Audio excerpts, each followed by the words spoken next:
කැමරාව Zoom වෙනවත් එක්කම ඔයාලට ඇහුන ඒ ශබ්දය තමයි සවුන්ඩ් ඉෆෙක්ට් කියලා කියන්නේ.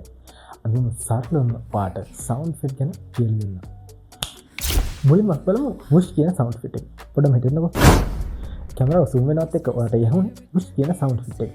කැමරාවක චලනයක් හරි ගමන් කිරීමක් හරි පෙන්වන්න මේ සවුන්ඩ් ඉෆෙක්ට් එක බොහෝ දුරට භාවිත කරනවා. දැන් පොඩ්ඩක් පස්සේ මොකද අපි රයිසින් ගැන තමයි කතා කරන්නේ සෝතාවේ.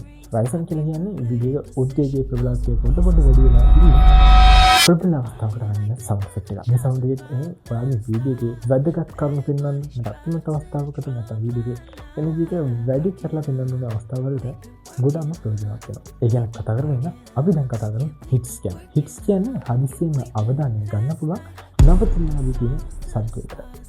ඉතින් මම ඉස්සෙල්ලා නවතින කියන එකම අහුනේ පිපිරීමේ શબ્දය තමයි හිට් සවුන්ඩ් ඉෆෙක්ට් එක. ඔබට මේ වගේ සවුන්ඩ් ඉෆෙක්ට් ගැන තවත් වැඩිපුර විස්තර දැනගන්න වීඩියෝ ඩිපින් දැනගන්න අපිව ෆලෝ කරලා තියන්න.